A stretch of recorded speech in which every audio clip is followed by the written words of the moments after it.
Thanks everybody for joining us. We're back on this episode of Street Eats and Dope Beats. We have my boy Jose Luis Jimenez, aka JJ. What up? What's JJ? up? Welcome. What's up, guys? Thank you. Welcome, JJ. For coming Thanks for having me. So, what's going on? What's new? Just enjoying the Sunday. Enjoying the Sunday with you guys. Nice Sunday. Thank Yeah. you. We appreciate you coming on, bro. We appreciate, on our podcast, we like to talk about the long-standing street food hustle, and we tie it in with the DIY music industry. And so you're part of that whole DIY music part, Right. Yeah. of the whole industry. And I know you've been around for a minute. I've seen you in the scene, the music scene. You've played everything from like ska bands to soul. Soul, yeah. Lots of soul music. Yeah, man. I mean, like in high school, I kind of got into sort of like that ska scene. I feel like everybody has like a ska phase. Yeah. Everyone's just like, yeah. Just a little one. Pick it up, Yeah. But I went hard on ska for a while, like into my 20s, but I jumped from like that like really fast backyard ska to like that really mellow, like traditional like 60s style ska. Just like respecting and like idolizing bands like Hepcat and like the Scatterlights and stuff like that. And then from that, like I feel like a lot of the ska scene like in the early 2000s kind of transitioned over to like soul music. And I became part of this group or like this record label, Angel City Records, and we became like we started backing up a lot of old Motown artists. Like we started doing like Brenda Holloway, and we did a few gigs with like Archie Bell. Oh, yeah, and so it was that was a lot of fun. I think we did one with like the Delphonics. Nice. So just backing up all these artists and stuff, and kind of getting a feel for that wide range of like, what I guess like soul music from like kind of like different eras and things like that. Like, because I would even say that like ska music to a certain extent is soul music, but from Jamaica. Yeah, definitely. Oh, okay. I hear that. I see what you're saying. Definitely, because I know around that time in Jamaica, when in the 60s, late 50s, they really looked at the US, like Motown, all these, soul artists, and they kind of just like adapted that. Yeah, that and sound. I mean, like the connection runs super deep because like even if you go back and listen to like the staple singers, like the big I'll Take You There. Yeah. That whole intro to I'll Take You There is a riff off of like a ska reggae tune called The Liquidator. Yes, you're right. Now I'm thinking about the songs, and Yeah, so that whole bum bum bum dum dum dum. I know what place. Exactly. Ooh. Yeah. Nice. I'll take you there. Yeah, you go back and listen to The Liquidator. Liquidator came out first, and then Staple Singers heard it, and then they adapted that. That's rad. Yeah, That's and cool. then and it just kept going back and forth, and so like artists from Jamaica would just start doing covers, and it was just mutual All respect. intertwined. It's all intertwined. Dope. So let's rewind a little bit. Let's talk about where you grew up. Yeah, and so your journey to where you're at now. Yeah, I grew up in East LA, Garfield High School. Was a big band nerd, band president, all that stuff. I was Rose Parade, all that. I did everything, man. I did all the band geek stuff, and from there, I met a lot of my current musician friends who went on to do bands. Like there was a band like in the early 2000s called Upground. They used to do like a bunch of like reggae, like Latin funk, ska, reggae stuff, and they did a bunch of gigs with like Ozo Motley and things like that. Now, one of my good friends does the Sinceres. Nice. We went to high school together, and so they do like they're bringing back that like oldies vibe, and it's just kind of like that vintage sound. Exactly. Yeah. So I play with them from time to time. But yeah, Garfield High School. Graduated high school, messed around in college a little bit, and just you are. It just didn't stick. No. I got stuck, playing with groups, and I played in like a big band, like a swing, like Frank Sinatra type thing, and the soul stuff, the ska stuff, and I think for a long time I was just kind of playing for other people. Okay. And just got sick of it. What do you play exactly? I play trombone. Oh, okay. Yeah, I play Okay. trombone. So when you say like you're backing up all these artists, you're talking about. I'm in in the horn section. God, You know? Yeah. So is it? Do you have to like learn? So you know a lot of music then, because you got to learn everyone's songs, right? Right. Yeah. Got to learn. Well, and then more often than not, a lot of these artists don't have like their sheet music or anything like that. Right. So I have to like listen to it, find all the parts, and like a lot of these guys have string orchestration stuff, you know. So I have to like, all right, this string part's super important. I should probably like make it a horn part, you know, because we're not gonna have strings on stage. Right. So there's a lot of filling in gaps and holes and stuff. So yeah. Would you be rehearsing with the artists, or Yeah. did Well, they actually, like show up like, you guys know my stuff, right? And you're like, yeah. There's a few artists that require a little bit more rehearsals because they've been around for a long time, but they don't perform on a regular basis. Oh, the artists themselves. Right. Yeah. But you know, They need to get refreshed. yeah. But I will say, we backed up Archie Bell. He flew in from Houston, and I think like landed at like 6. Showed up to the rehearsal about 8:30. We rehearsed like maybe 3 songs, and he was like, "All right, you guys got it. Peace out." And he left. And then he left at 9. So showed up at 8:30, left at 9, and then we played like an hour and a half set with him, Nice. just because he was just like on it. You know, Yeah. he was like in his 70s and, on it. And you guys were on it as well, obviously. Yeah. It was great. If it would have been like, we need more time, guys, you'd have been like, oh, damn. Did you guys play Yeah. Tighten Up? Dude, we played like 10 minutes of Tighten Up. Man, Because that's crazy. he's orchestrated. He's like he's commanding the band on stage, Yeah. and he's just like, all right, drums, horns, all right, only bass and drums now. All right, now we're gonna tighten it up. Like he's just calling out all the parts, and then you just gotta like stay on it. Yeah, that's rad. Yeah, That's it's pretty dope. crazy. Oh yeah, we love it. So cool. So let me see. So now, you've taken us through your, the beginning of your, of your journey when you started with band, and band led into, working with all these different artists, and kind of wanting to start your own project. Right.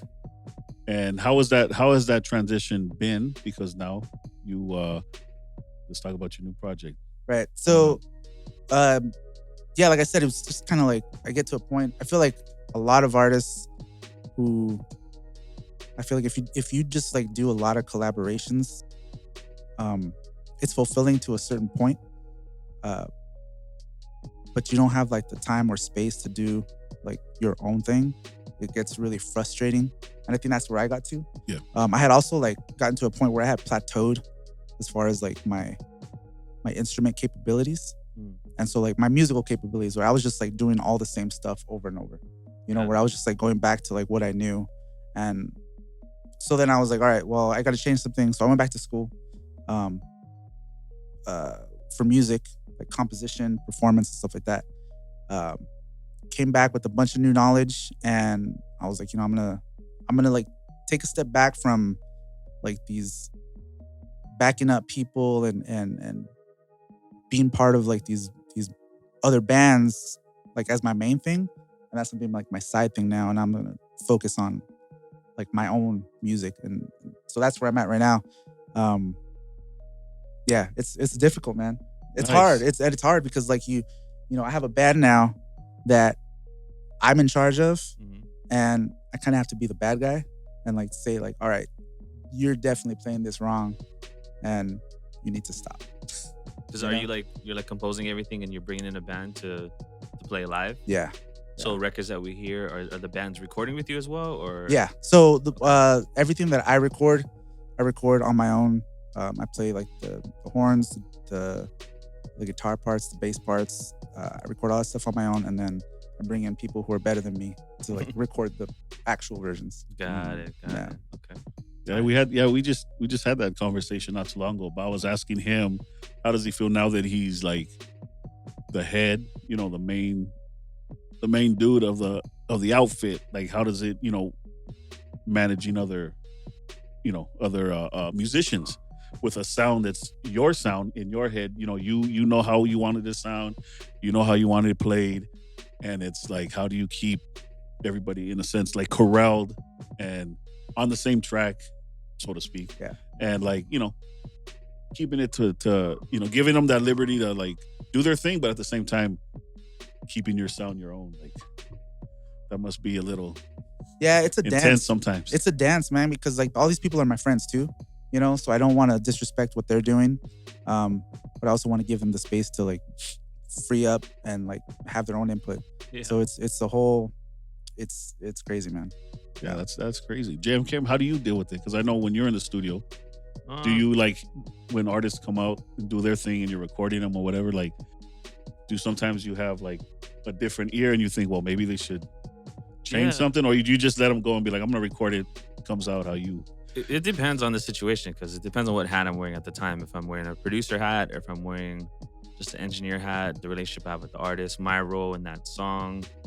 So there are times where I'm working with an artist and I have to be the bad guy if there's someone that's trusting me to produce. Like I call it like vocal production, and I'll tell them like, do it like this, or that was good.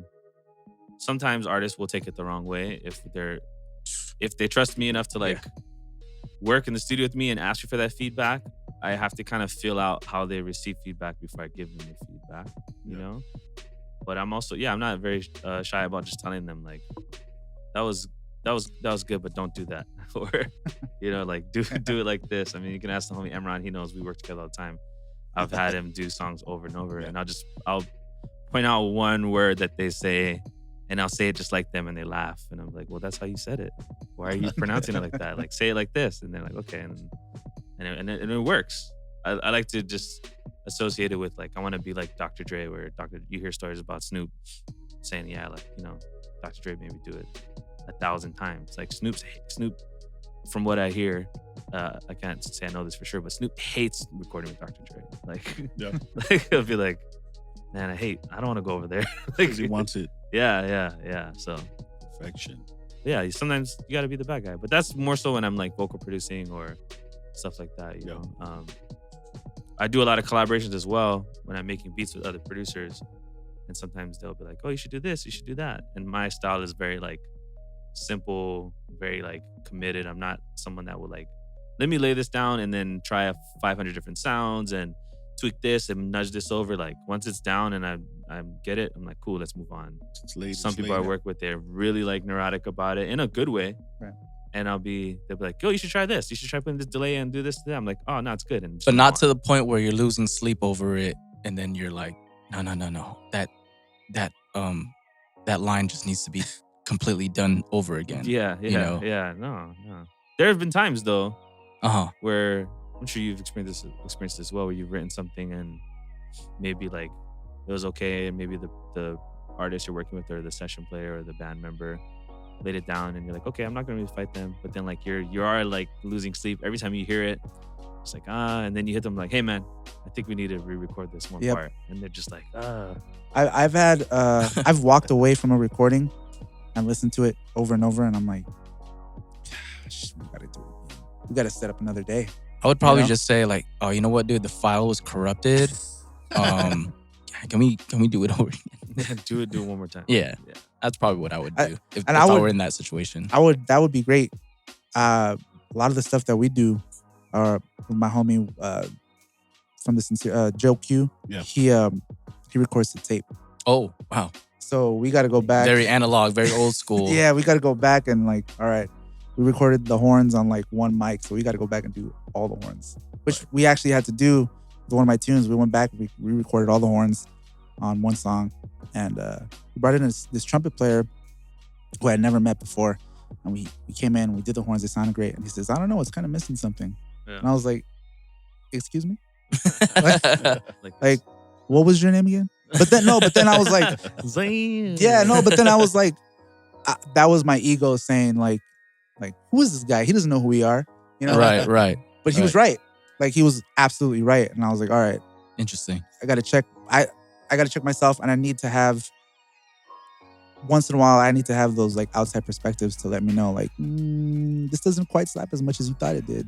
You know? Yeah. Technical question though for you. Do you prefer recording on tape or digital or anything like that? Does it matter to you? I think tape always sounds great. You know, I don't have the time to record the tape personally when I'm recording my own demos or trying to like write. But when the time comes to do like final stuff, tape is great, you know. I see. And when we're in there and we're working and we're spending like all day, tape, yeah. But yeah, the sincere stuff sounds. Yeah, man. You can tell the difference. Yeah, and that's all tape, and that's all Joe. He knows how to. He's experimented It's like for years. I was just watching the Hitsville USA, the story of Motown, just like came out not too long ago, and they're showing like the Funk Brothers and everything, and how they had a big, huge rehearsal room, and they you know, all the vocals in one microphone, all the horns in one microphone. Yeah, and man, that's crazy. Yeah, dude.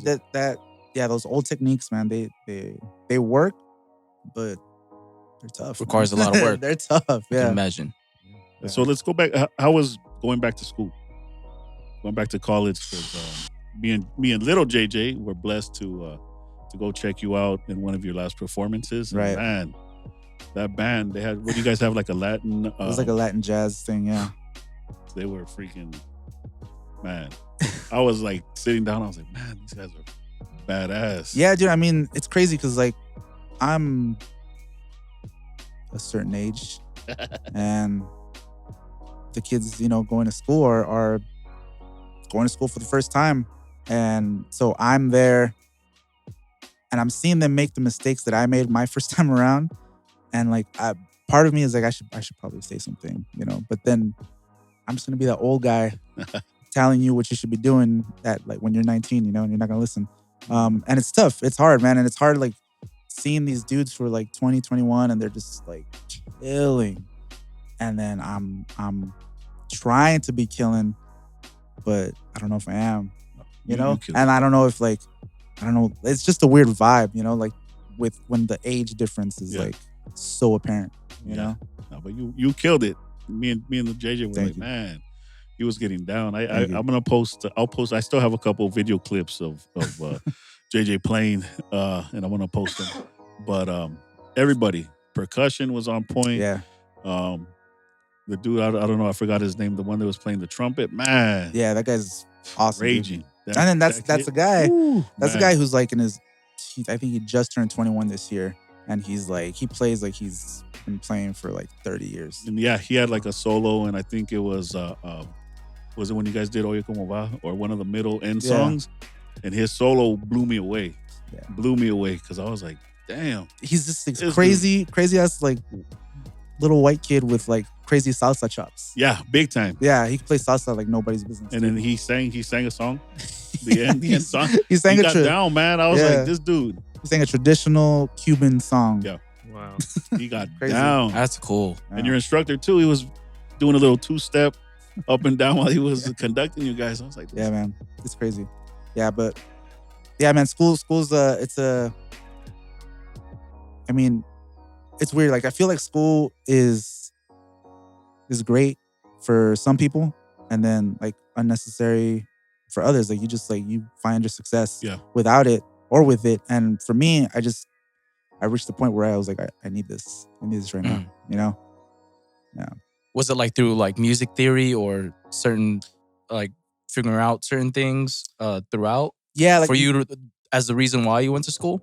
Yeah. So like, I think just as far as like technical aspects on my instrument, I had reached like a certain point where I was like, like self-discovery just like wasn't happening anymore, you know, because I didn't know how to teach myself, you know, because I never really learned the skills to teach myself, you know? And so then when I went to school, I was able to do that. And then at school, I learned a lot more about music theory and jazz theory and composition. Yeah. Cool. And now I'm listening to like neo soul and stuff. I'm like hearing all those like beautiful chords and I'm just like, oh, that's a beautiful night, man. That 11's, oh, hits, you know? Yeah. That's crazy. That's dope. So it's like you go back to school for more of like a foundation. Yeah. For more of a foundation. It's a foundation to like refine the things that I know I already want to do. Yeah. You know, I have the idea, like it's just like, you know, you're mining and like, you're just like, you know it's there, you can see it, you know, and it's just like, you're just picking away at it so you can like pull out that little gem, Fire. you know? Nice. Yeah. That's the bar. That's super sick though. Yeah, Big ups to you definitely. for going back to school and getting an education. You said Thank you. school's not for everybody, but if it works for Yeah. you Yeah. and what you need it for, then take advantage of it, you know? Yeah, I just feel Totally. like either like for example, if you were learning like like a trumpet or just any instrument for any example, it'd be like you get together with another person that would play the trumpet, and that's you jam and be like, yo, I just figured this kind of like, you know, this chord succession or whatever, Yeah. you know. I figure that's how it would be most of the time. Yeah. As opposed to I got to go back to school to gain this theory, or I could Google it or something like that. Yeah. You know, I guess, you know, I feel like all these tools are already at our grasp already, as opposed to I got to pay tuition to go to school for something that I could probably do a lot of research online or look through books or what have you. But Yeah.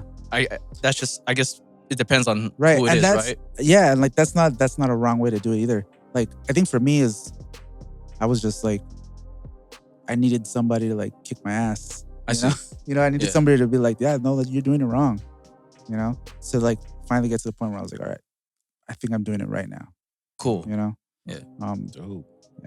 Like, do you feel like you had like bad habits Oh, definitely. from the beginning, and then now it's like all refined?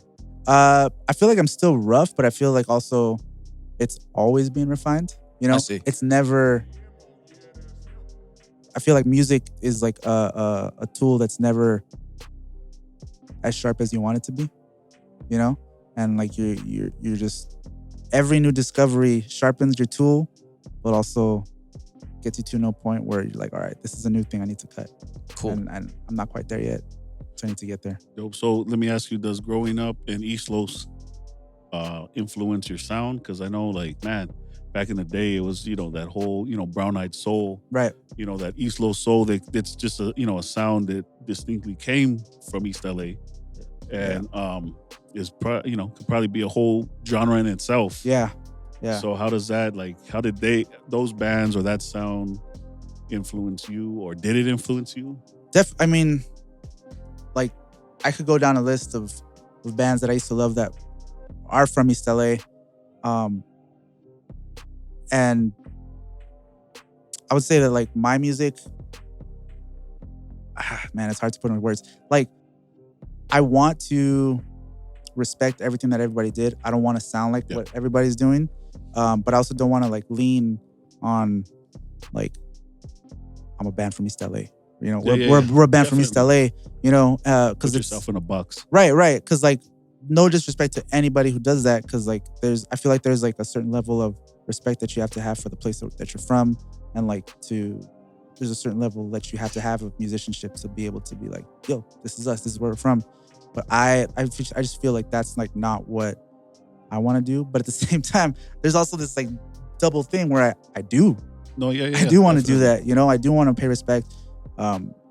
So I like take all those influences. I feel like I put them in a jar. And, like, I just like set it on the side. You know, I just watch it. You know, and then write my music. But I don't like That's cool. try to ingest it and like spit it back out. Oh yeah, I like these visuals right now. Right? Just like No, I see you, Stevie Wonder. So when it comes to your band, like, you know, fill me and the listeners in.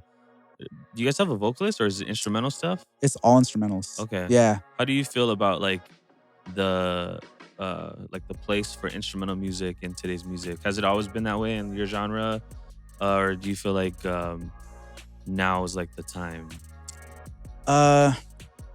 You know, I don't know. Like I feel like there's a place for music fans. Like, if you're a music fan and you hear a band that just does instrumentals, if the instrumentals are like fire, and like you're gonna love it no matter what, absolutely. you know. But like the same goes with vocals. Like, if there's a band, like if you only like bands that have vocals and the vocals are just like trash, Right. It's like, you know, it's that same thing, you know, where like my instrumentals could be great.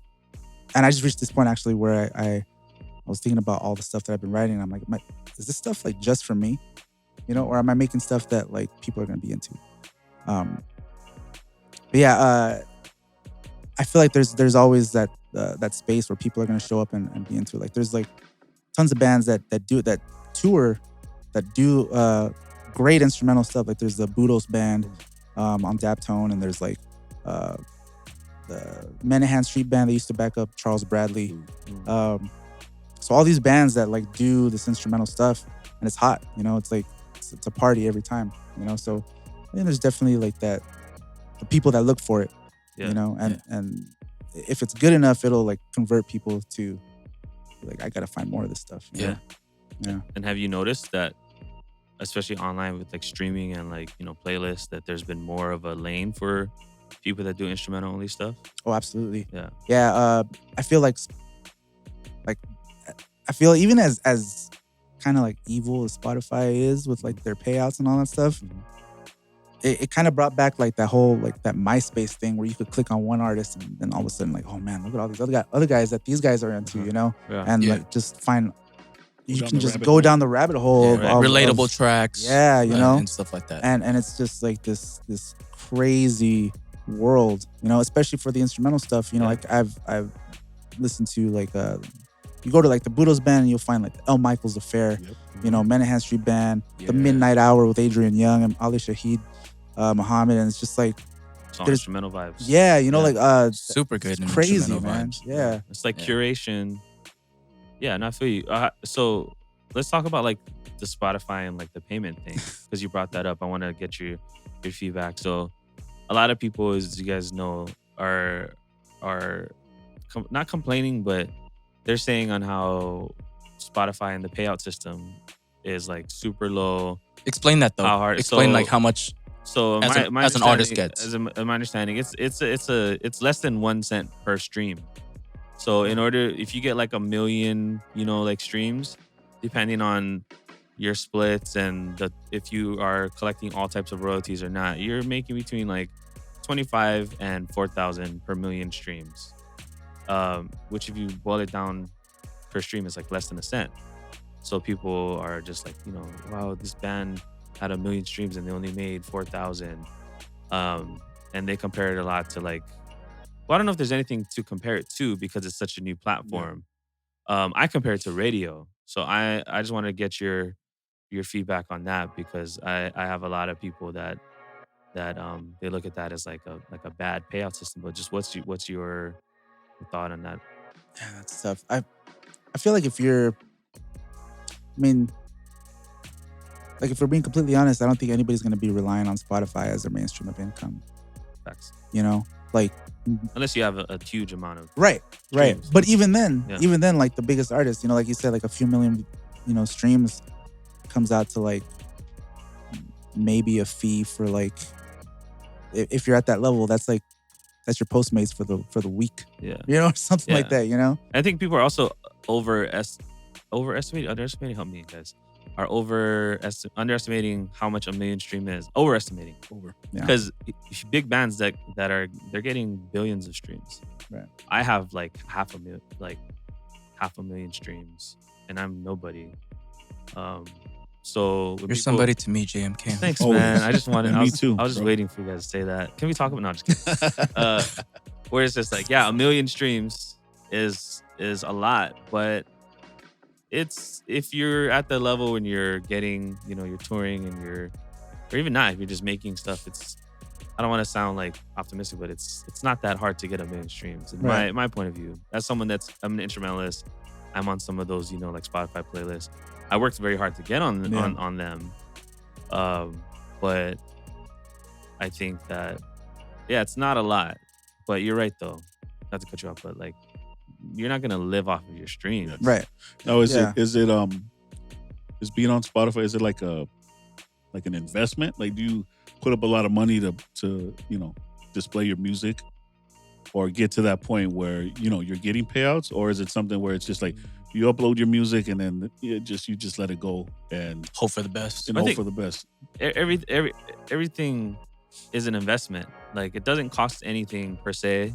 Yeah. Like it's just whatever source you go to get your music on Spotify. There's companies like CD Baby or DistroKid or United Masters. You pay something. Some companies charge you per upload. Yeah. Some companies charge you per year.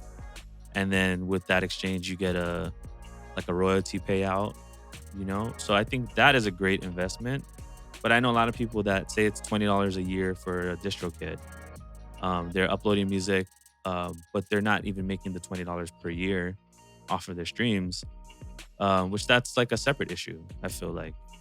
Because the minute, I mean, this is art. We don't have to upload it to these platforms. We don't have to go to the man, and just like people that I don't want to get played on radio, you know. You don't have to do any of that. You could just sit in a circle in downtown Pomona and sing Kumbaya at an open mic. I guess that was you don't have to do any of that. Yeah, that was I guess that's where I was going with that. Like, are people like not forced, but they have no other choice? Well, Spotify's the only place if you want to hear my music, so let me just throw my music on there, and they need to pay me now because I'm so that's where I was going. Like, is it? You think it's a necessity, or I think it is. What do you guys think? I think it's a necessity as a way of marketing and promoting yourself. Just kind of like just to have your name out there. Kind of like how SoundCloud is pretty much. How some artists were discovered through SoundCloud. Yeah. Khalid, when he put out Location, for example, that's how he was discovered on SoundCloud, right?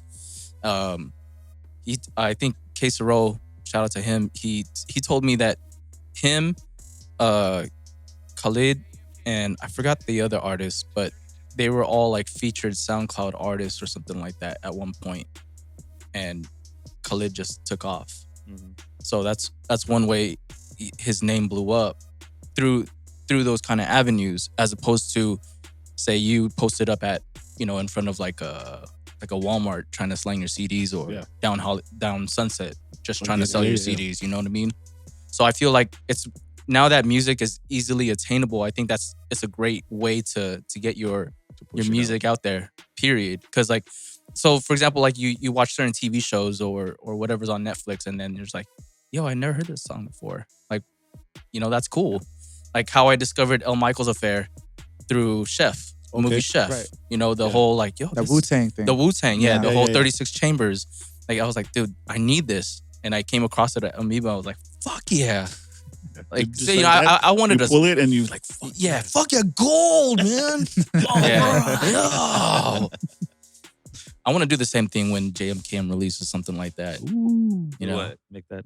Yeah, just like put out a 45 or something for me, and then just put it out somewhere in like one of these local record shops, and then just like, oh, JMKM 45. I got you. Thank you. That's it. Yeah. I think you put it like, I think you hit the nail on the head, man. Because like, it is at this point, because the payouts are just like basically inconsequential. It's a marketing tool now, right? It's marketing your live stuff. It's marketing, the LPs, the 45s, because that's the physical media now is like, that's where it's at. I think, and the live performances, the merchandise, all that stuff, and yeah, man. At any level, they say like your main source of income is going to come from touring or from merch. Like all the artists that are getting those 200, 300 million streams, a lot of them, unless they're completely independent, I want to say it's like still 80% of like the top income earners of streams are people associated with labels and are still on this like kind of this old model, but the new model. But there's 15 to 20% of people that are like independent that make it, that they can sustain off of streams. Like, and if they have a hit record and they're getting 100 million streams, and that Spotify payout that we mentioned is only for Spotify. So imagine you're at this level where you don't have crazy splits, because some of these people at the bigger levels, like Drake, I saw a breakdown where he owns about like, he gets about 11% of the 100% because of producers, and producers, label. He owes baby money for life, like all these things. So but then his things child are, like, support. He's still getting like 3 or 4 million a year off of streams, but he's making 100, 200 million a year off of everything else. So that end, the streams it's just a small thing. Yeah, but on the smaller level, if you can get to the level of like a Kuko, or I don't know what his deal is, or like a Russ, or someone that's like putting out music independently, they're touring, they're making merch, and they get 10, 12K a month off of streams, That's life changing That's money. great. And they're That's winning. amazing. Yeah. Because they're producing everything, they're writing everything, they have the homies in house, they're not giving the label all these splits. So it's a different. We're in a different Right. time right now because we didn't have the phones, we didn't have streaming. Like, Yeah. people don't realize this, but Spotify, all that, it's technically, when it comes down to the type of royalty you get paid, it's a radio stream. You can, the same stream that you would, the same publishing income you'd get in the 90s from a radio play, you get part of that from a digital stream. Now there's a digital streaming royalty that you get if you use DistroKid or whatever, but there's also another type of royalty that is accrued from each play, because Spotify is what's known as a aggregated online radio source. So if you have the free Spotify account, you can't choose the songs. Right. That's equivalent to a non-user interactive radio Oh my God. stream. If you have the one where you can choose and Kind you of pay like monthly, Pandora. it's Yeah. exactly in the same category as Pandora. Okay. Gotcha. But if you have the one where you pay, it's still the radio stream. So not only are you getting your 0.008 cents from your Spotify stream, there's this other money that's going into a bucket that most independent artists don't even realize. Crazy. So when people talk about, like, oh, we're only getting X amount of royalties per stream. Think about how hard it was to get on the radio in the 90s, early 2000s. Yeah. Now you're getting on the radio just for On your 15 own, bucks, in a for 20 sense, bucks right? a year. Yeah. Now you're on the radio. Now what you're gonna do about it? So Yeah. are you figuring out how to get more people to listen? And that's, hey man, it's like, we hear this a lot, and it's been said on this podcast before, but you can love the music, but the music business is the one that's gonna break your heart. Like, Yeah. if you're deciding to upload to like DistroKid, and they should sponsor this pod. How many times I mentioned that? Right. DistroKid. DistroKid. DistroKid. If you're DistroKid, no. If you're uploading to like, Oh, you to heard like about Spotify, DistroKid? yeah. Have you guys heard about DistroKid? It's pretty good. If you're uploading to these services, you're deciding to dance in the music business. Yeah. So either take advantage of it, or like I said, go sit in a circle and sing Kumbaya. Yeah. Like, Definitely. It's like the meanest mosh pit, dude. Like, you get in and nobody helps you like pick you up if you fall. yeah, You're just in it, yeah. Just get it. Yeah. I like all these constantly moving. analogies, man. Yeah. Really good. Really good analogies. So let me ask you about El Domingo Music. Yeah. How did you come up with the name? And then for the listeners, describe your sound, or describe like the direction you want to go in. So the name came from I just feel like there's like a little bit of like magic that comes from Sundays. Everybody, like, you love Sundays, you also hate Sundays because you got to go back to work the next day. Sundays is when the family gets together, the cookout, the carne asada, the barbecue, all that stuff. Domingo is also like the money that your allowance that you get from like grandma, grandpa, or your godparents, and they slip it to you like secretly, So I kind of had like all that in mind when I was thinking about it, and so I was like, dude, like this needs to like evoke like those feelings of like when you listen to El Domingo, like it's a Sunday. Like no matter what day of the week it is, you listen to it, it's a Sunday, and you're getting that secret money. Yeah. And I Getting think that- you're hitting that mark. You're hitting that Yeah. mark. That's the vibe. When I heard, like, I think you put out the track, the one where you posted with the ice cream truck. Yeah. When you posted that track, that's exactly like, I was like, this must be the sound and the vibe and the feel, because that's what it feels like. It feels like a Sunday afternoon. Yeah. And you're either out with the fam, taking a stroll, or you're barbecuing. Or you're thinking about one of those days Yeah. that it happened. And it brings you back. Exactly. Yeah. So, man, that's dope. Are you thinking about pressing any 45s? Yeah. Yes. As soon as we get like the best possible recordings, we're gonna put something out. Yeah. Nice. Yeah. So where are you guys recording at your homie's house with the tape Yeah. So he works out of or a studio? Sorry. yeah, he works out of the studio over in Rialto, and pretty much all analog. Yeah. It's Where's it's a Rialto? drive. Is that east or west? It's east. Towards the IE. Yeah, the IE. Okay. So we're gonna try to head out there, and then we'll shop it around. Tight. I got a dope record shop I can plug you in. It's called Serious Cartoons and Records in San Bernardino. Oh, nice. They do tapes and records. They're a record label as well. Dope. Yeah, they have a bunch of dope records over there. So once you get it all pressed up, and if you Yeah. need a plug on tape too, That'd be great. I don't have Yeah. a plug on vinyl yet. Do you have someone I Yeah, can press? Okay, I yeah. might need to connect with you because I want that reaction from Mike. My next project is dropping not on vinyl, but I want to now. So I'll make you one One-off for Mikey. for you. Happy birthday to me. Yeah, You when's your get the birthday? you get When a is your dub birthday? plate. The 29th this Oh. month. Oh, I won't have it by then.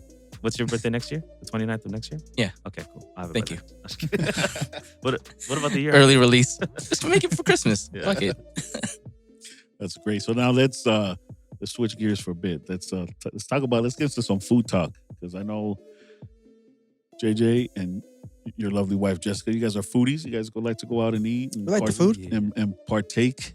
I like food. Mike, how's your cue, Mikey? What's up? I like food a lot. I'm hungover, man. Leave me alone. Still. So let's go with you're done playing the show. You're out there. You're ready. Yep. Partied a little bit. Ready to eat. Ready to eat. Now let's hear some go-to spots. All right. Well, I would say at the top of the list, like without fail, East Los Tacos. Ooh.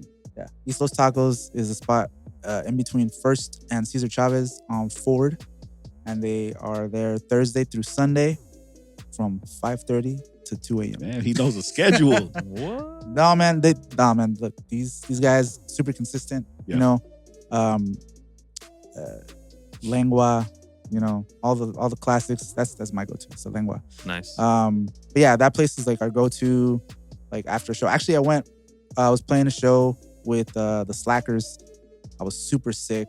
I felt terrible. It was like Christmas, and she was like, "Listen, we got to get you home. You look terrible." And I was like, "Stop, no.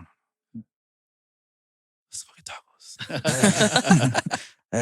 We gotta do. She's like, "Are you sure?" I was like, "Yeah, let's go." Man, Ended up being great. You had the flu game. I Game had 6. to, Flu Yeah. games. Yeah. Ended up going. I got out of the car. Santa Claus showed up, super drunk. Yeah. Yeah, it was great. What more do you Awesome. want? Awesome. Faded Santa Yeah, Claus? Come on. super, he was pounding like a bottle of whiskey outside of the taco spot too. It was great. So your favorite go-to is the lengua? The lengua, yep, lengua, and then I'll throw in a random one for fun. How many? Okay, what's the typical order? How many? Like it's your next. You're in line. What do you say? What's the order? 2 lengua for sure. And then depending on how the pastor looks, Okay. I'll get maybe 2 de pastor and then one asada just because I feel like you always got to get one asada, right? Yeah, At least one. Exactly. Yeah. So I like that. True. Yeah. So depending on how the pastor looks, if it's crispy, I'll get 2. And then otherwise, they have the special keto taco that is bomb. You don't even have to be keto to enjoy it because it's they take the Keto cheese, they make the tortilla out of cheese. The times are changing. Look They at put the Adam's meat on face. Look there. at Adam's face. Bomb, dude. No, but hey, you gotta adapt to your surroundings. It's good, man. It's bomb. Can you guys educate me on etiquette for color salsa per meat? Does it matter? Ooh. It depends. I think it depends. Usually, because me, I like the chile verde. I like verde on everything, Yeah. especially carnitas. To Yep. me, pork Ooh. and chile verde, And- it's a marriage. And like the chicken. Not that I ever get chicken tacos, but if they Oh, have yeah. the pollo, and it's the And green always goes good with that. Yeah. so personally for me, the salsa roja, the red chile, I've never really been a huge oh man, they have never been a fan. But some people might say some people might say okay, for carne asada you got to put the red sauce. For again, for even chicken, the red sauce. For the pork products, we got to put green sauce. Verde. Yeah. Verde on everything. Yeah. But like I said, me, I put verde on everything. Yeah. On Yeah. everything. Same. I go green.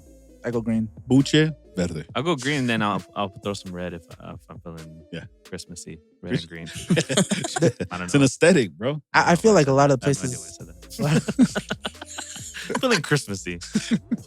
a lot of the places that I go to, the red salsa, they're always. I feel like the red salsa is always trying to prove something. Mm. They're always trying to be like, "Yo, this is hot." It's yeah, but does it taste good? Yeah. No, You it's know? the truth. Some places, Yeah. yeah. Yeah, so That that's makes sense. Yeah, I feel that.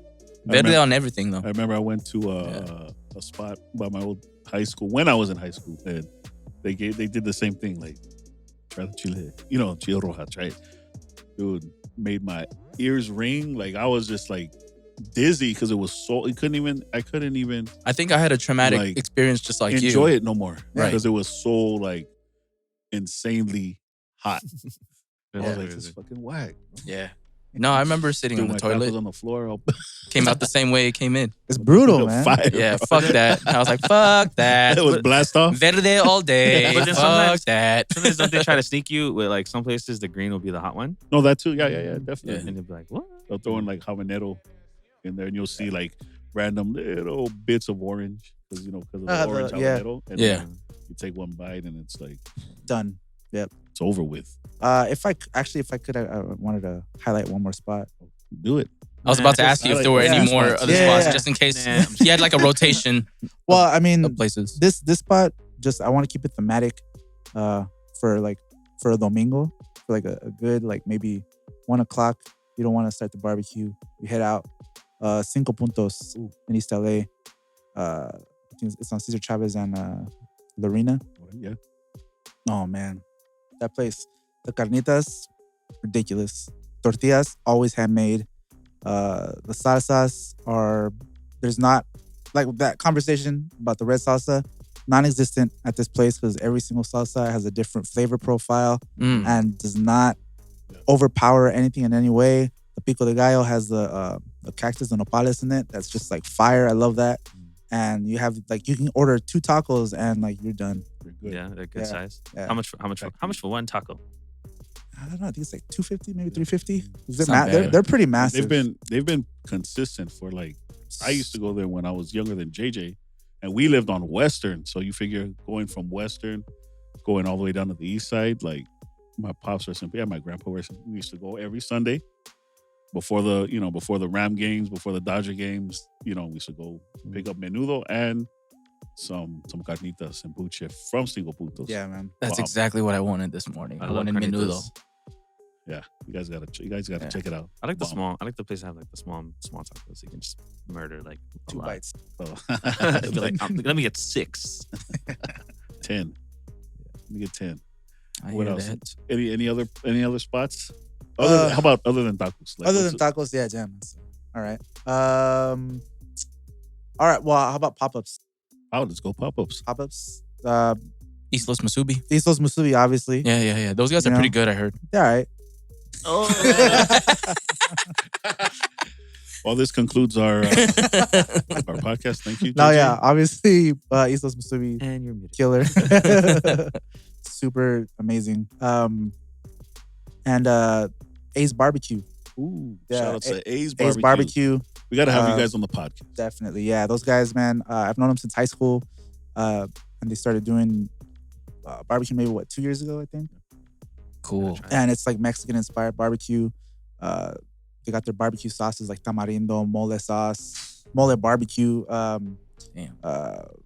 What is it? The al pastor pork belly. Yeah. Oh, yeah. What? Yeah, al pastor pork belly. They got Jordan's awake again. pork, Yeah. Say what? cochinita pibil, pulled pork. Yeah. Yeah, man. Mac and cheese con rajas. Yeah. On what? Rajas. What is that? It's like peppers, right? Like jalapenos, kind of. Jalapenos. Yeah. And then dude, they're just ridiculous. The brisket is insane. Yeah. So like I think traditional, Mexican is rajas con crema. So it's just like a cream sauce and slices of jalapeno. And that's an actual side dish. So they make it with mac and cheese. Mac and cheese, yeah. Alright. They call it Chicano Soul BBQ, and it is. That sounds. You gotta check them out. Ridiculous. That sounds fuego. Where they're based out of? East LA too, yeah. And they do a pop up every once in a while at Sarah's Market and City Terrace, and it's fire. They do a special. You could take your own bolillo and they'll make you a torta on the spot. Great. What? He's like, That's not allowed. Can't do that. Breaking all the rules. Yeah. It's great. Yeah, that's what I Yeah. wonder if you can bring like some like Chinese steamed buns and see what they do. Some Yo, bao. Bring them they some would bao. love that. Some bao buns. Damn. Make me a bao torta, please. Just somebody bringing a Wonder Bread loaf. I can see that happening. I don't know why. What you gonna do with this garlic bread? Just start bringing up different breads. Some I random got this bread. garlic bread off the clearance rack at Albertsons. The whole thing. Just 99 one, cents. just one long garlic Man. bread. What else we got, fellas? What about so one of the notorious questions we asked regarding food is overrated spots. And with this new craze of this Popeyes chicken sandwich that I have yet to partake, that my mom has had and not me. What did your mom think of it though? Yeah, she liked it a lot. She was like, I just wanted a couple bites, and by the time I got to work, it was gone. I was like, damn. Yeah, but then see, I heard it's just chicken and pickles. And that was Yeah, it. I mean, I don't think it's anything special. Like, I don't think it's like some kind of like crazy special chicken sandwich. I think it's just a basic chicken sandwich. Mhm. Probably pickles and mayo is what I'm assuming. And that's it. It's pretty much like LAUSD issued, but a little bit fatter. Yeah. Probably better quality chicken. Who knows? Yeah. I don't know. And that's it. I don't know if it's their marketing, because I just seen that they like announced it. Yeah. And the next thing you know, they're rioting down south. It ended up going crazy. Employees getting PTSD. And a couple weeks ago, me and JJ. It's horrible, man. Yeah, me and JJ were like, let's go. We dropped during off at work, and I said, well, let's go grab a chicken sandwich. See if, we could grab one. Yeah. From downtown, because I was in South Central, and I drove all the way towards my house. So I went to the Popeyes on Marengo, right by the county hospital, line out the door. No, thank you. Went to the Popeyes on Valley and Atlantic in Alhambra, line out the door. So we're just like, screw this. We're not gonna. It's I drive by that Yeah. Popeyes every day to go to work, and there's Always.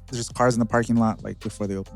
It's crazy. It's crazy. It's crazy because there's no like there's nothing attached to it. It's not like buy one, get one free, buy one, next one's 99 cents. Yeah. It's just It doesn't even come with fries. Oh, actually, they do have a combo. Yeah, they have a combo. It's for like $6. The sandwich is like $3. Yeah. But the marketing just has people wilding. We ended up one on San Gabriel and Valley.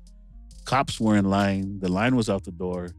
Yeah. By that time, I was just like, we can't. We have to come at some odd time, and which we tried the next day, and I it think wasn't happening. it boils down to like two simple things. It's like a whole other conversation I think we could have. Yeah. It comes to the timing of politics and the Chick-fil-A supporting the Trump campaign, and 100% race. That's deep. This is a place that has been celebrated and the opposite of celebrated by people in the Black culture for the representation of the Black culture with their mascots and their commercials and kind of Popeyes chicken, and it's all these people, and it provides people who are outside of the Black culture an opportunity to celebrate their support by going to Popeyes, and to prove that they're not effing with Chick-fil-A, and that's it. And it's 100%, JMKM with that third eye vision. It's 100% race and timing, and it's applause to their marketing team for rolling this out in a way that has to do with like, okay, now let's press go because of this Chick-fil-A. And it worked. And it worked. And it's kind of like everyone making a big deal about it. It's like, these are people that they wouldn't really, I don't know. There's just a lot to do with like, it's deeper. With like their branding. You guys know what I'm talking about. No. And you hit it. It's deeper than just like, oh, here's our chicken sandwich. Yeah, now we can celebrate and tag that. Because it's like, we're going to Popeyes. Yeah. What else do you see online? It's, this chicken sandwich is way better than Chick-fil-A. Yeah, Wendy's has a pretty solid fried chicken sandwich. They've been freaking KFC with their chicken littles. You can't fade a chicken little. Okay, I gotta say something about that, because hot take, Chick-fil-A sandwich. Shit.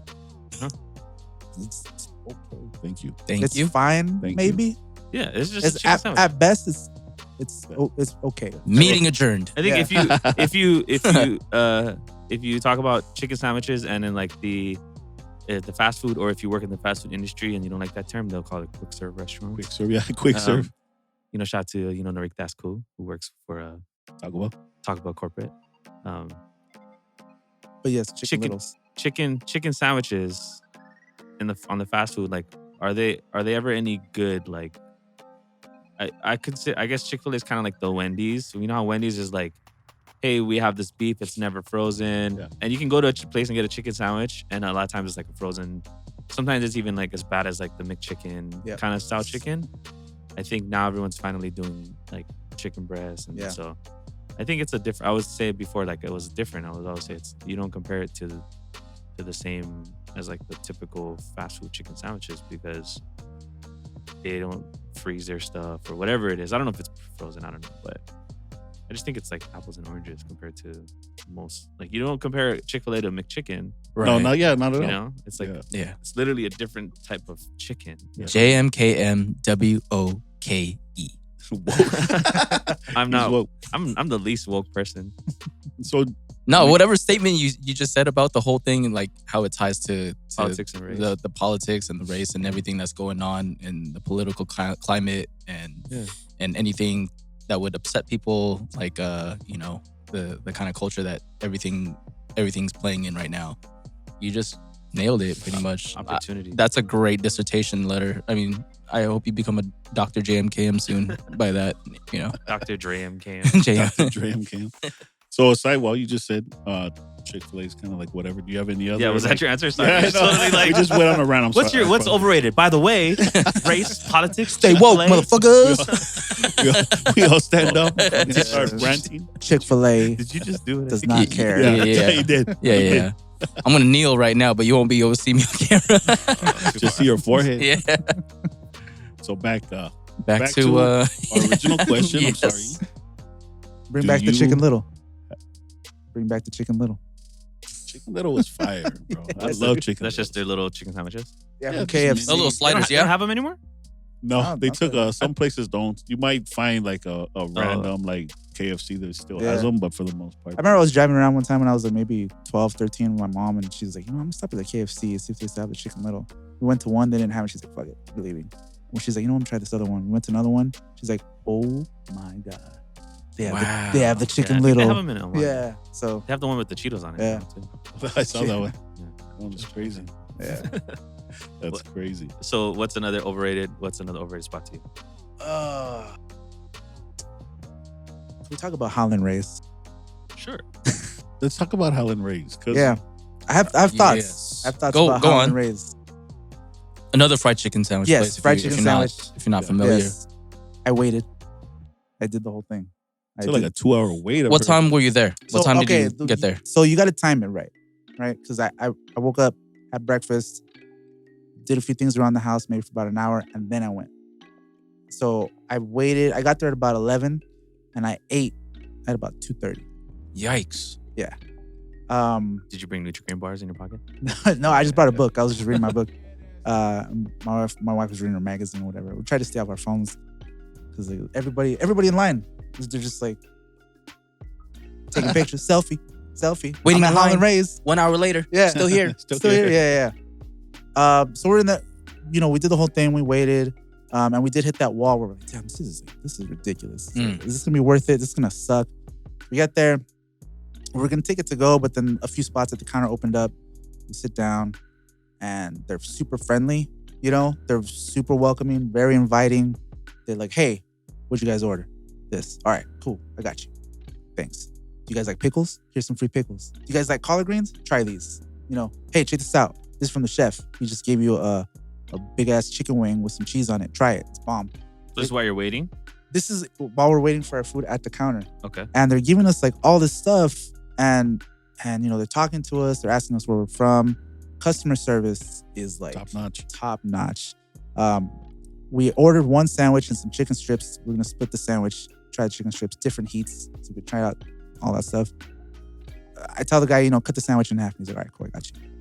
Comes back and he says, hey, I don't trust this guy with a knife next to me because he cuts the sandwiches, so we just got you 2 sandwiches. Oh, nice. So they hooked us up while we're waiting for the food. They hooked us up with, I think I counted it up in total, like we got like $20-$25 worth of free stuff, like just waiting. And I think that they know that the wait sucks. And so they try to step up as far as like the customer service while you're sitting in the restaurant. Okay. Would I do it again? If I planned it with some, sure. Customer service made it worth it. Would I wait to take it to go? Probably not. Because we probably wouldn't have that experience again. The food was good. Food, definitely made it worth it. Yeah, I've never been. But it is polarizing. There's the weight versus the food, and it's insane, man. And like that, this is another hot take. I feel like if you go and you do the whole experience with like at the counter and like engaging, it's as much of an LA experience as going to like Philippe's before a Dodger game. Waiting in line to try this food that you saw on Instagram or something, you know? Yeah, it's about the experience. Yeah. The food itself, it was good, but it was food was good. Food was good. I would say like above average chicken sandwich, hot chicken. But there are other places that you can get it like instantly and it's delicious as well. You know, like there's Fat Birds over in East LA and they're fantastic. You know, their hot chicken is great. You know? Yeah, like what's the variables with a chicken sandwich? Like the quality of the chicken, if the breast is overcooked, too much breading. If the bread is the seasoning, if the bread I feel you. I mean, it's like not to downplay the experience of all these chicken sandwiches, but how good can it be and how bad could it be? And if you have a bad chicken sandwich, like people will know. It'll like if you're doing well and you have a chicken sandwich spot, it's got to be good. Like you know what you're getting into. You know, there's all these it's the sauce or breading or a certain seasoning that you might favor over the other. But because it's such a limited menu and a limited experience, it makes me wonder with these places with all these waits, it's like, why aren't they doing anything to improve these waits? I feel like that's part of it, you know? Like you part think, of the experience. You think by now, if you're waiting 3 hours for a sandwich and you have this situation, and sure it's a small restaurant and there's crowd control, but I feel like that's become their thing. Like, is there a way to make it faster, better? Who knows? Maybe we'll call Gordon Ramsay to tell them how to do it better. But I don't know. They just made it part of the experience, I think. Yeah, that's what I'm thinking. I'm just like, you gotta. I mean, you go to other places like because I'm pretty sure you could streamline the whole process in itself already. Because you already know everybody's gonna order a fucking chicken sandwich, right? Like In-N-Out and ChickfilA, you don't. The lines are long, but you don't really wait in the line for too long, right? Because they have a system. Yeah. They're literally walking up to you, taking the orders. Yeah, granted, chicken takes a little bit longer to cook. Yeah. And all that. But it's part of the mystique. Yeah. It ain't no tacos though. That's what I'm saying. Yeah. Right. Speaking of tacos, what's your let's talk a little bit. I know we don't have that much time. Let's talk about it. Let's talk about it. Let's talk a little bit about we want to get your opinion. You guys like that segue? Do you guys like that segue, by the way? Yeah, it's good. Yeah, it's cool. I just segued myself. Speaking of tacos. Speaking of tacos myself, since I just mentioned tacos. What are you I'm going on and on? What do you guys think about this new Taco Tuesday thing with LeBron James? Bro, it's man. Do you remember when Disney tried to trademark Dia de los Muertos? No, I don't. Can you tell me? I read that. Yeah. Before Coco came out, they tried to trademark Dia de los Muertos, and it was just like everyone was like, "What are you doing?" Dude? In respect to what? Do you guys do? Let's talk about what trademarking is, and like when you trademark Dia de los Muertos or Taco Tuesday or you get the rights. Aloha Poke, you get the rights, but in what you guys, it's limited, right? In terms of what? Where they LeBron James?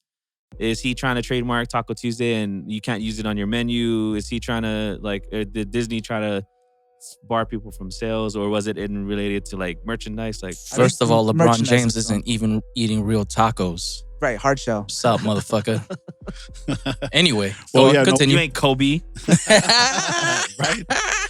He's the king of LA. That ain't your hair in those videos on Instagram. Damn. Where the hair at? He went there. Boy, oh boy.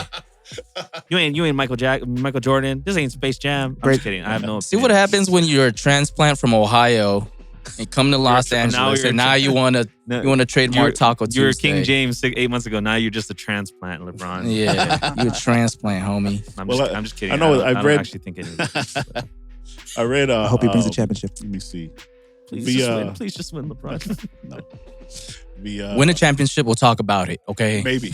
Maybe. Okay, we break it down. So what? Okay, so I'm trying to think. I read LA Tacos article they wrote out. Okay.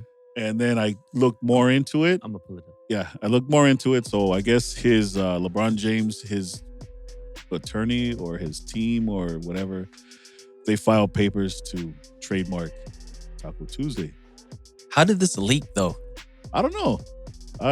This thing is public information. Probably. Yeah. Probably somebody. Like trademarking is like a public thing, right? But then when you can research then that. when you read into it, it's like all the online stuff. Like I guess he's gonna try to start a podcast called Taco Tuesday, and So No, you can't. can you just please focus on the team? Thank you. Yeah. So I think it's in regards to online stuff, to anything online regarding potty. Like you can't name your podcast Taco Tuesday or have it in any type of Like in the description. description. God. It's ridiculous. It's kind of It's But I mean, Go all ahead. business, most business is done online, so that's taking. Yeah, it's crazy. Again, I have like a whole 50-50 split on like how people feel about it. Yeah. I had one friend say, well, he's smart, it's business. I had another friend say, well, bro, like, that Taco Tuesday is not even a term, used by us. It was a term by some white dude in like Minnesota or something. They trademarked it, when it comes to like restaurants. Jam Cam was letting me know because he knew about that. And so like stuff like that. So it's kind of one of those things where is it, again, the bigger picture of LeBron, and his video, like you got to see his videos too. So it's a whole thing. It's not just. I like him. It's not just he's. The only reason why I like him is because he involves his family. That's like the aspect of it. Like he's like that's like the only takeaway that I have from it. Like it's like involving the family and that they're having dinner together and stuff like that. And That's cool. I like that. Yeah, and do we go down the avenue of, okay, he's trying to kind of has a Mexican, if that's even like a accent when he's saying Taco Tuesday, or like how you feel if they were doing some kind of like, Filipino, accent or Hawaiian accent. Like, is that the problem? Or is it Taco Tuesday the problem? Me, I'm all like, well, you got to think like, okay, if the tables were turned, how would other people feel? I guess, I don't know. Yeah. I kind of always think like that. Like me, I don't care. Like, well, it's freaking stupid. Like, how are you going to do that? I think it's dumb.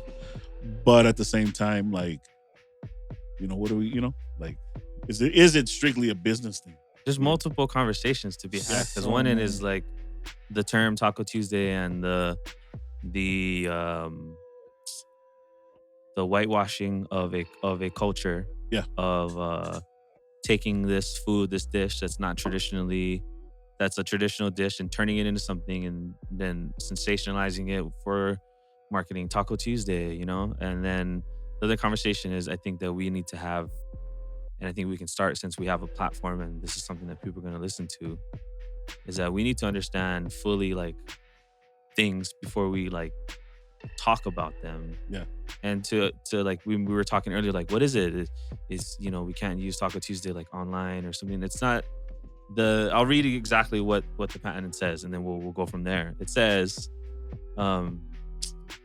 the filing says that the trademark will pertain to downloadable audiovisual works, advertising and marketing services provided by means of indirect methods of marketing communications, namely social media, podcast services, and online entertainment services, namely providing a website featuring non-downloadable videos and social media posts in the fields of sports, entertainment, current events, and popular culture. So what this means, the first thing it says is downloadable audio-visual works. Now that's specifically pertaining to like podcasts. If you look up the definition for podcasting, it's a downloadable audio, video, blah, blah, blah. And then they mention also non-downloadable videos. That's social media. That's specifically, what's a non-downloadable video social media platform? YouTube, Instagram. So the trademark pertains to those things. So that does not mean that we can't write about it. We can't put it on our website. This is, to me, what it sounds like is they're regardless of what it is culturally, they're trademarking a name for use for a podcast or online content. It's like if we were gonna file something for a new podcast that we had, and the same verbiage would be the same. Now, I think it's important for people to know that because we also bring up the Taco Tuesday being, there was a restaurant in like some state that they filed for trademark of Taco Tuesday because they had like kind of like a Taco Bell type of restaurant. So that means that, and they came up with a term. It was the owner, right? No, they weren't saying that they came up with the term. They just not Taco John's. Yeah, so it's kind of like if like the Aloha Poke thing. It's like we want to have this. So if you have a restaurant, the way trademarks work is if you're in this field, we copyright this, you can't use it. So we can't have a studio called or we can't have a pop-up called like Coke Musubi. Yeah. That would I don't know what's that, because we're in LA and we know what the problem is here. I know what that means. No, but like because we're in the food industry and Coke has da-da-da. But can we have Coca-Cola laundromat? Maybe. I don't know. You know what I'm saying? It's like it's different. So can we? So I just think it's important to know that that's what LeBron is copyrighting or trademarking, not copyrighting. But whether or not it's right or whether he's gonna go through with it. But you guys get what I'm saying. It's it's not saying we can't use this word, and then we're getting into a conversation about but this is you can't da da da da. It's literally like this is a name for a concept that he started. Because what's the context? What is Taco Tuesday for LeBron? Is it like an Instagram thing? Because he was making like little clips on Instagram with his family because they eat tacos every Tuesday, and it just became a thing. And then it just became a thing because people started digging it, I guess. And then I also read too that like his lawyer said that he's made it popular. So that's one of the reasons too why they were. Who's made it popular? LeBron James. His lawyer said that in this article. It should say it somewhere in the it's in Article 9, Section 8. Okay, I got it. Yeah, like he said, like he's not like I don't think he agrees with it. Doesn't think he should do it, but he says, well, he has made it, a little bit more popular. Yeah, it's like using a common phrase as a trademark. I feel like it's like a Fortnite dance. You know what I mean? Got you. Where somebody does it and has been doing it for a long, like the Backpack Kid, right? Right. Backpack Kid was doing that dance or whatever on TV with like a bunch of artists. And then the Fortnite Fortnite took it. Yeah, and so it's like, yo, that belonged to that kid. That kid made that thing up, like, or made it popular. Right. And then they're like, oh no, you can't copyright a dance, but they're making tons of money off of it because all the kids want to do. And is it ethical? Did they end up saying you're right and breaking the kid off? Maybe not. I think it ended up being like you can't copyright a dance. Yeah, there was something like that too because it led into like the Carlton dance. Like if you're familiar with Fresh Prince of Bel-Air, it was the same scenario because I think they copied Fortnite copied the same thing. The Carlton dance. Yeah, and they literally did and it's like, oh, he owes him money, but Carlton is not a real person. Right. Alfonso Ribeiro was playing a character. Right. So who owns that? Is it Alfonso? Is he gonna sue or is it CBS? Well, I think it goes down to business moves and Quincy Jones. Yeah. Business is cutthroat. So it's so interesting when it comes to like creative things and how who's the owner of it. Yeah. Yeah, then it goes to Carlton himself. You should have capitalized on it. Yeah. And then it explodes. You should have done that beforehand. You should have trademarked it beforehand. Yeah, and then it explodes because now this thing that we're talking about, whether it's ethical or not, just happens to be a conversation or a common phrase in America that Mexicans have been quoted as letting it slide. So we've let Taco Tuesday slide, and now that it's like this big, one of the biggest sports stars, one of the best basketball players of all time. Is now I wouldn't say that. Is taking is like I heard like he's just great. He's better than Kobe and MJ. I don't know about that. I'm just kidding. I don't. Yeah. Watch your mouth. Everybody knows Steve Kerr is. And this basketball wraps player. up our podcast. Thank you for joining. No, nobody's better than Tony Kukoc. The best Bulls player of all time is that left shrimp. Wait. No. So you have this thing where not only is this conversation about what I'm saying is not only is it about poor journalism, poor consumption, having a poor social media diet and being influenced by, I'm reading all these headlines saying, LeBron James files a trademark for Taco Tuesday. A LeBron James own company is looking to trademark Taco Tuesday. Whoever wrote this headline could have wrote comma for podcast use, but that would make too much sense to make it it would generate less clicks. People would get less enraged. So it's like clickbait in a sense. That's a whole other convo that we have. We talk about it, just having this where, we're talking about stuff and people are posting these things and it's going viral, but nobody knows the difference between trademark and copyright. But then on top of that, imagine if it was the word slam dunk or fast break. LeBron James tried to copyright fast break. People would still be upset. But because we're compounding that with... First of all, it was Magic Johnson that created the fast break. So No, just kidding. That's Whatever. that's not- But I could also relate this to music. For example, if somebody had a sample of your music and like bit off a certain riff, for example, right? It goes into like who was it? I think it was Pharrell that got in trouble for something Oh, right. recently for the Marvin Gaye. for the Marvin Gaye sample for Happy. Blurred lines. Blurred lines? Oh, yeah, Literally there you go. blurring the lines of music. Yeah. Wow, Yeah. nice. Touche. I'm gonna- But yeah, it's all like so like between the whole like creative space of things and people coming up with slogans and biting music and even like biting food and things like that. It's there's a lot of gray areas, right? Yeah. But And, then you add on the culture part of it. Right. This is Taco Tuesday. That's where it gets really sticky. That's and again, I feel that that's the bigger. That's the argument. Yeah. That's the problem. Like Do you- people are feeling like, oh, what's up? Yeah, and it's kind of like, how do you guys feel? Like, what's your background? Are you I'm Mexican. Are you Mexican? Yeah. So as Mexican, I don't even like to use Mexican American. I don't like to put American after after our cultures because I'm Hawaiian, I'm Japanese, I'm Puerto Rican. Yeah. You're Mexican, like Yeah. Mexican American, African American, whatever. I don't like adding American. So as Mexicans, do you guys feel like outside of this conversation, say 1 week ago, we're sitting here before this came out and I said, let's talk about Taco Tuesday. How do you guys feel about Taco Tuesday? Do you guys feel like what is your stance on Taco Tuesday outside of this LeBron James thing? I feel like I have a pretty unevolved idea of it, where like I like when people use it, but I don't like when people use it. Mm. You know what I mean? Where like I'm like, that's cool, not you. Like, Right. you know what I mean? And we know And- wund that you is.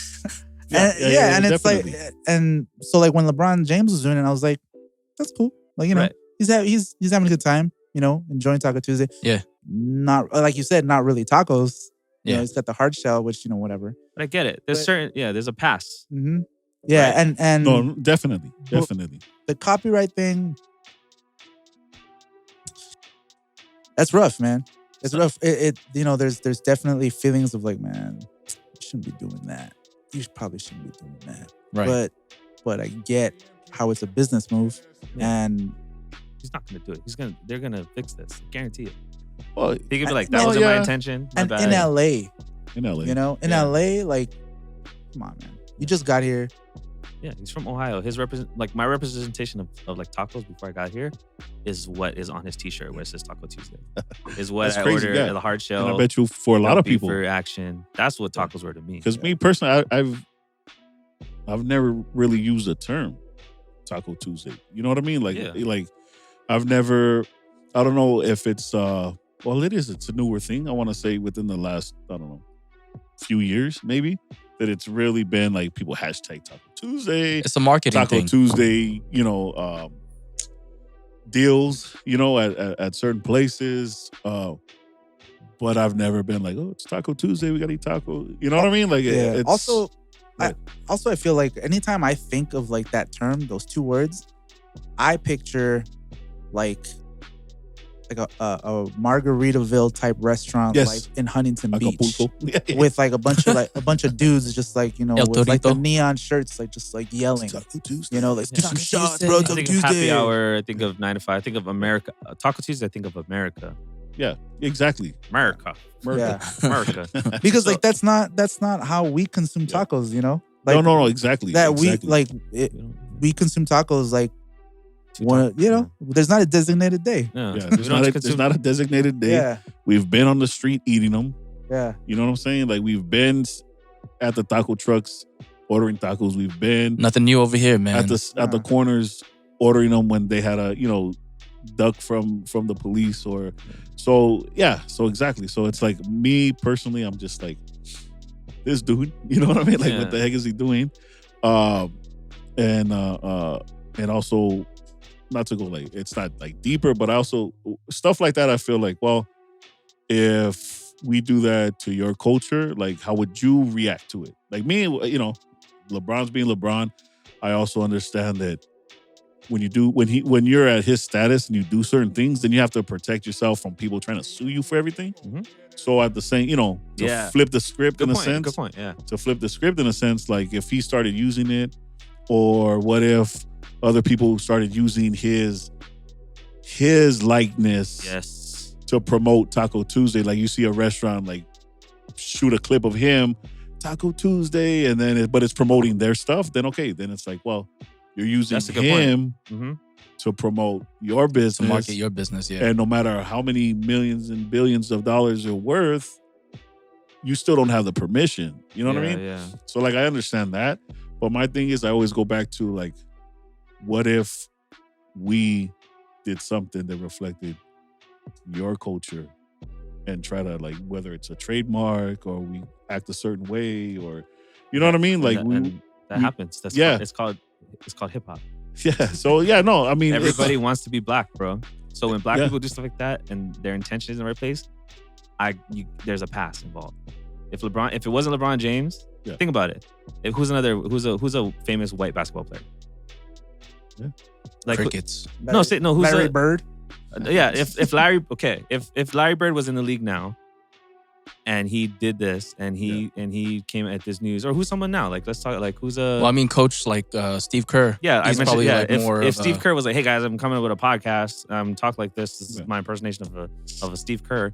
Right on. I'm having this. The conversation would be completely different if the Aloha Poke guy was not white. If this, let's be real, like, so I have strong feelings about this because in someone that's in the hip hop culture, you have to know that there is really at a larger scale, there's really very few cultures that are mimicked and applauded for, but also looked at in a negative way when it's convenient than the black Oh, yeah. culture. You feel me? So like, I hear you. so when you say, what if we did that? I'm like, that happens every day. When you have when someone's like doing a caricature of hip hop, you're like, oh, yo, Yeah. like I remember one time I did a show and the host introduced us. He's wearing a suit and he came up on stage and he was like, he put on these stunner shades. He took off his suit jacket and he put on like a hoodie and he put on a hat. And he's like, all right, up next, da-da-da. And then that's exactly what is happening every day to like the black culture, to hip hop culture. Not to say that, now I'm not saying that all hip hop is black culture, all black is hip hop culture. There's more to black culture aside from hip hop, but hip hop is part of black culture. You guys understand Yeah. what I'm saying? Yes. There. So I feel like when someone like LeBron James does this, there needs to be, this is my opinion, guys. My opinion does not reflect the views of the Streety Still Beats podcast. If LeBron James would have done this for Hawaiian pizza, I would have given him a pass. Anytime someone says something ignorant about my culture, and I look at them, and if they are not white, it's a different reaction as if they are Oh, white. yeah. I mean, then there's also I think I saw I think it was a Vice special or like some like eater video thing where they explored sort of like that food intersection. I think it was in South Central. There's like a bunch of people. There's a bunch of black people that have businesses where they make like quesadillas. I think it's Yeah, like Taco Mel. all flavor, no grease. All flavor, no grease. Yeah. You know, and then there's a bunch of people who like make tacos and Mexican inspired food. Yeah. Yeah, you know, and then that's If that was in Silver cool, Lake yeah. and it was a bunch of Jeffries, right. it would be a different story. And Right. there are situations like that, right? Mhm. Like who's that cat that has like a taco stand? And he got super big. I don't know. I gotta look. Yeah. I'll pull it up. There's one guy, he got known for doing late night, tacos, and he's white. And then it was right around the time where all these street vendors were getting picked up. Oh, And he wasn't. And he became Was it villainized. Gringo Tacos or something? Yeah, like yeah. that? He was, and he became villainized. Yeah. And He wore a suit. He wore like a tie and yeah. You know what I'm talking about, right? So Yeah, he had so a nice cart. I think there's a reason why though that guy got villainized versus the all flavor no grease and Taco Mel. Yeah. And I think it's because there is a certain type of like, it's kind of like a conversation, like, all right, I see you, it may not be 100% accurate, but that's not like, you get a pass because that's not a conversation to be had with you. Like if I have a homie that's asking me questions, or if they're black and they're being like, oh, you're from Hawaii, like you like pineapple, right? Or if they're asking me like, why isn't a Hawaiian pizza like Hawaiian? Right. It's a different conversation. It's more of like, yo, let me educate you. Yeah. versus if the same conversation happened, unfortunately, from someone that's white, or they're just like, you know what I mean? No. My 100%. reaction is 100% different. So I'm not saying that Yeah. that he should get a pass. I think it's more so of like, we need to have a conversation about how far Taco Tuesday got, how much of a pass it already got, and now that it is at this big level, like how do we react? And of all times to react, I would say, like, in my opinion, he's not the one. Right. Because I'm sure there's a lot that he does give back. And I think there's more coming from outrage. Ohio, or I think more of the outrage is on the articles and how they're written and how it's presented. Because if it was completely stating the facts that, he's coining it for a podcast or whatever. Or for digital download. Yeah, websites. if you want to be mad specific about it, then cool. But the media portrays it as easy as clickbait, easy for you to be upset and angry about if that's not your thing. Yeah. It just opens up a whole nother can of worms. That's what they And want, also, though. if, that's exactly what they want. They want to keep us outraged, bro. Yeah. They And want us also- to stay mad. If you're like upset about Taco Tuesday being coined by like a white guy, That's also a problem. Too. right? Yeah, that's like, also a problem. yeah. Then you can't like he's like trademarking like a white dude's thing, you know. Yeah. Then Yeah, if I was Mexican, I would say that's not even our thing anyway. yeah, because it's every day. Every day we'd be at, what's that spot? East Los What's Tacos, that Cinco spot? Puntos. Cinco We're at 5 points tacos. 5 points. We're at 5 points. Tacos. Recreating Blood in, Blood out. Oh man. Oh my God, that's Blood in, Blood out. That movie, dude. Crazy. So man, it's been a good show. Now we're some tacos now. Every time we have a show, it's tacos after. Well, we named the show Street Eats and Dope Beats. Either we're gonna love music or we're gonna be hungry. And we're both right now. And we're both Always. craving all of And that. outraged at the same time. Outraged. And we'll see. I'm excited to see more developments about this. Yeah, I mean it's a whole new. I think it's a big. There's more, there's more to it than what's presented to us, and you got to read into it and understand it and go from there. Yeah. And like JMKM said, like if it was somebody else, like This is Kelly Clarkson. yeah, then oh man, forget it. Yeah. You know what I mean? Like we'd be going there. Yeah. And to me, I thought I was like, what the hell? This dude, like, this Yeah. is crazy. To me, it was more of like, this is what money gets you. You know what I mean? Like, you got money, you can do whatever the hell you want. True. You could trademark whatever you want. I think Kim Kardashian tried to trademark kimono. You know what I mean? Like, it's shit like that, and it's crazy, I think. But again, it goes back to like, LeBron does a lot behind the scenes that we probably don't know about. Yeah. A lot I mean, of- just the school alone back in Ohio. I mean, that's why I kind of love the guy because of all that, the humanitarian stuff, the stuff that he does for communities and stuff like that back home. The whole taco thing is still cool to me that he does with his family because it's good to show that you get together with your family for dinner, and it's like a missing thing that we used to have, and it's not always easy to come together because like everybody got different schedules now. I'm still stuck in traffic, can't get home, so I'm just gonna stop by, wait for 2 hours to get a Popeyes chicken sandwich, So I think that those things they're important, overall. And I'd want him to, I guess, to use his, the level where he's at right now as an influence to a lot of people. He's been using it for good. Yeah. But I just want him to win a championship if that's the case. Overall, But, more than anything, that should be your focus But I right think now. I think he's gonna make it right. I think he's gonna make it right. Just based on the fact you don't really see him in a lot of like controversial Scandals. issues. No, he stays away from all that. Scandals He's not out here trying to so, cheat. Again, it goes back to who's doing it. Like True. who's behind this, whatever. And it was funny, kind of irked me a little bit, but to the point of like, nah, fuck that, getting all mad and and it's okay to have that reaction, but know. you looked into it more and we Yeah. have this conversation. Yeah. But again, business is cutthroat, And at the end of the True. day, you're trying to feed your family and you're trying to protect your brand. And there's a lot of vultures and sharks out for him too. So who knows? I support any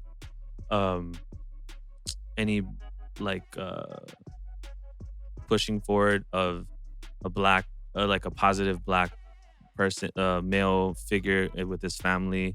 Like I think a lot of people in media, they want to portray the black culture in a different way. So when you have someone that's smiling in photos, that's the thing. There's actually a thing called Black Boy Smile, where rappers like Chance the Rapper and people like, you don't see rappers smiling. You don't see positive male black figures with their families, with their wife, with their queen. So I think I support anything that pushes that forward. Yeah. Because of the amount of negativeness around the culture. And I just know, there's got people gunning. Like there's people that will crawl these websites. Like the actual leak is a screenshot. Like it's USPTO.gov, US Patent Trademark Office.gov. You can go. There are people that will go on there just to see what people are trademarking. That's why the Kim Kardashian kimono thing leaked. And so you got to imagine like how on guard you have to be. Like they're looking for anything to get you, get you, whether you're black or not. Like there's just people just want like content. They want controversy, controversial content, clicks. That's counterproductive to the culture, alliteration. Once again, good show, fellas. So let's wrap it up. My bad. So where could they find you, JJ? Instagram El Domingo Music. Space in between each word, I think. Yeah. And we look forward to seeing your first live show soon. Yeah, soon. Hopefully by the end of the year. Beautiful. Right. Yeah, we'll talk to. So when's the music? Do you have music out right now? What? Like clips on Instagram and SoundCloud. Okay. Got some stuff up there. Any plans to get it on the Evil Spotify platform? On the what? get it on Spotify? Not as of yet. Because so far they're all just like demos and stuff. You said Evil Spotify. This podcast is on Spotify too. Just have That's true. Spotify. Keep featuring me. Please. Keep me on those playlists. I'm sorry. Well, there you go. Yeah. There it is. Yeah, let us know. Drop those links. We'll share it. For sure. We appreciate it. Thanks for having me, guys. Getting ready to wrap it up. Anything else, fellas? Anything going on before we go? Mikey? We do have a pop-up next week. This Saturday. This Saturday. September 7th. Yeah. So if you're watching this, it's in a couple days. Hit us up. If you're watching it after, hope you liked it. If you missed it, you're bad. Yeah. September 7th, we'll be here doing our thing. We have Aloha plates, East Los Musubi, Poke Party. We're going to be collabing, selling plates. We're going to have Poke, Musubis, some Hilo wings, I heard. Yes. JMKM's going to be blessing us with some Hilo wings. So, we're raising money for the Noah James Aloha Orca Tour. They're heading out to Hawaii, so we want to make sure, they're well funded, get some good zippies, get some good eats, and place to stay. We got Noah James, we got Speaks Geek, we got Emron Ashraf. These are the artists going on the tour with us. I got myself. I'll be doing some sets. So got it. It's gonna be good. So hopefully we see you guys next Saturday, 1 to 4. I think we firmed up 1 to 4. 1 to 4. Come pick up. Come and pick up a plate. Let me see what else we got. I think that's it. We're gonna have some DJs spinning. So either pick up your plate, take it home, or just chill with us, vibe out, listen to some music, grab some coffee at the Reverse Orangutan, which is gonna be open for business. And that's about it. We hope to see. Oh, and then actually it's 2 days. My bad. So on Sunday in Fontana, Tied to you. Tied to You is going to be doing a pop-up as well. We're all going to be, so it's going to be 2 days of pop-ups, Saturday, Sunday. So check them out. We dropped the flyer. Insert flyer here. Right Just there? remember, right. Go like I this. don't know. Remember. Hadouken. Okay, I'm gonna test my editing skills. Did you see the flyer? Yeah, I did. That was good. I tried. And that's what's up. Thank you. It's been another episode of Street Eats and Dope Beats. I'm Chef Adam. Our guest, JJ, JMKM. Mike DJ Rock. Mike Rockington. See you guys. Peace. Peace.